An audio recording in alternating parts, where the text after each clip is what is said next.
Now, making your own bass riffs up might seem quite daunting. You think, oh, what am I going to do? One way you could look at this is to say, well, you know, you have to work out what key you're in for a start, where you're going to play your, you're going to work out your riff.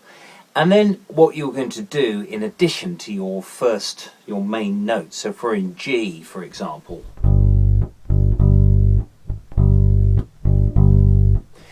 that is one approach you could take, where you could say, well, your bass line is going to be rhythmic rather than notes.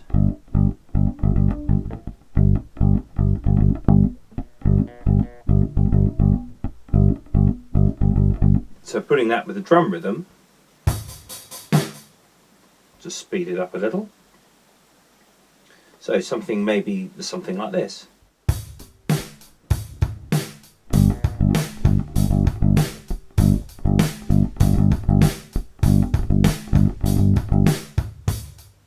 So you could come up with something that's rhythmic, that just goes with your drum beat. Or you could make something that's got more notes in. Now, don't be tempted to play something that's overly complicated just for the sake of, you know, making a new bass riff, because actually the best bass riffs are out there, often the simplest ones, you know. Ah, it's absolute genius. 2 notes, but it's rhythmic. With gaps in. There we go. Now, there are 2 main aspects, main sort of harmonic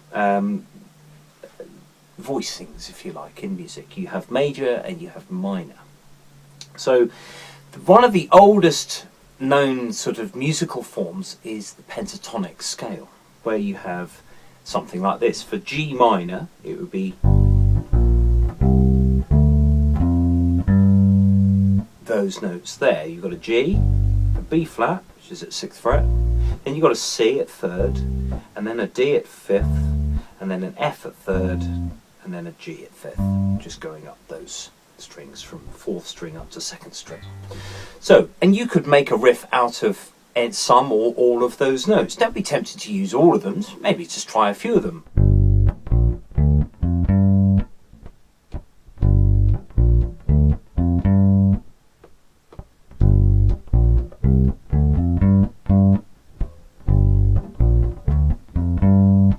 So actually I changed the 3rd time round there to something that's just slightly different.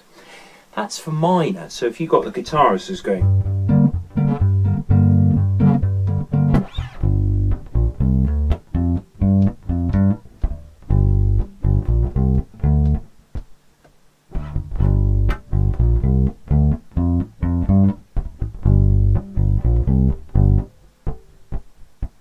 something like that.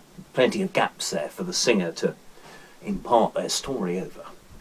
Now the other version, the other tonality is major. So that was minor. So if we're sticking with G, if you use your middle finger this time, you have the major pentatonic. And a good example of this is the tune My Girl. I see sunshine on a cloudy day. That just goes up the major pentatonic like that.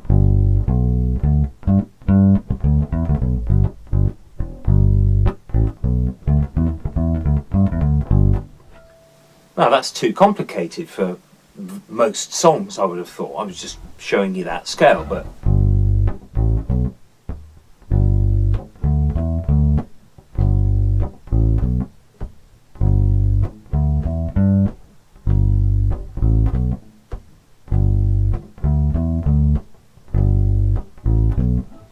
so once you've got that pattern under your fingers, that major pentatonic, which is 3-5, 2-5, 2-5. So G, A, B, D, E, B.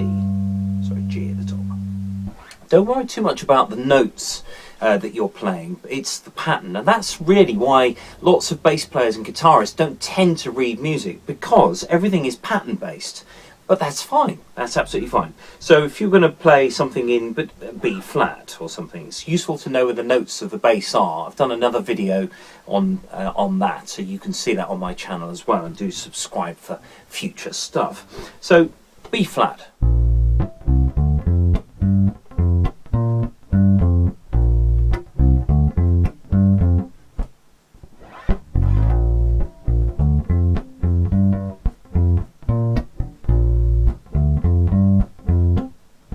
Something like that. It can be hard as a bass player to come up with a riff with the sort of a chord in the background. So you could even on GarageBand here, I could have Logan playing the drums here, and I could get I don't know, a B flat chord working. Let's try that. Let's just go to chords. There we go. So.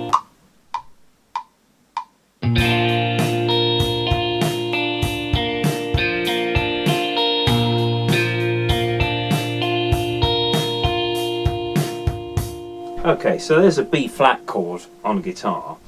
I'm just going to go back to the mix and actually just turn that down ever so slightly. I'm using GarageBand on iOS here.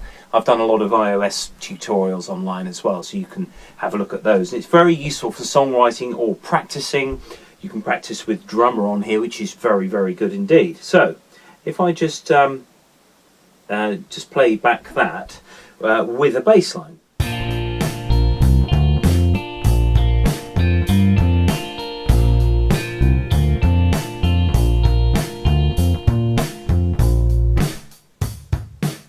Sort of thing.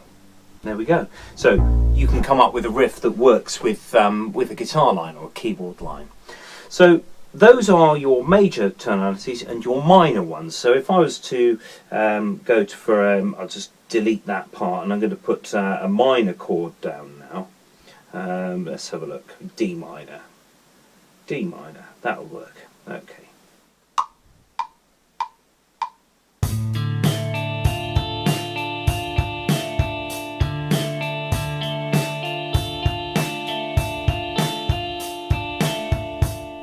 Okay, so there's my D minor. Now D is all the way up here, or you could play the same thing on the A string. Now the beauty of the pentatonic and the layout of the bass is that you can play the same pattern elsewhere and the fingers will be the same.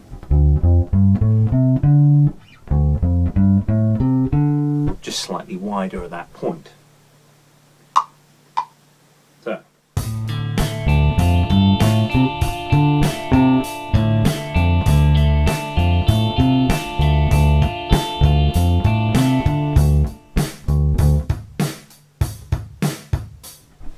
That sort of thing. So you've got your minor pentatonic and your major pentatonic. As I said before, with the riffs, they could be just single notes only, but made more rhythmic.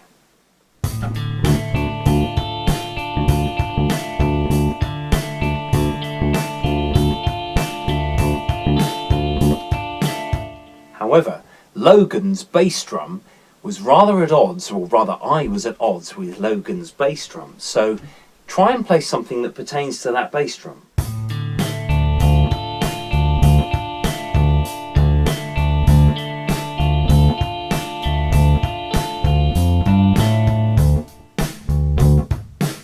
And you could also play something rhythmic for the majority,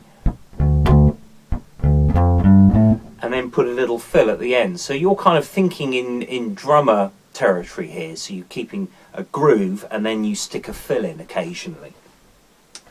And there you go, there's how to start making a bass riff. Play with GarageBand with a guitar or a piano, and just try and formulate something that you can use in your song. But it's best done in a very organic sense, rather than sort of worrying too much about how many notes you're going to play. Just go, oh yeah, I like that. Or you could, don't get too stuck on one riff in case there's something better comes along.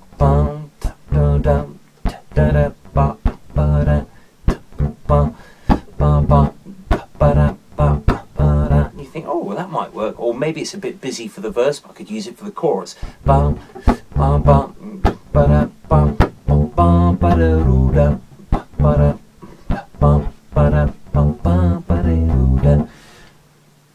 world's your oyster. But think about those things. Think of simplicity first, playing with the drums, with that kick drum. The chord above, you obviously have to play something that relates to that chord, and then think about maybe a fill or a little bit that you can go between, sort of verse or chorus.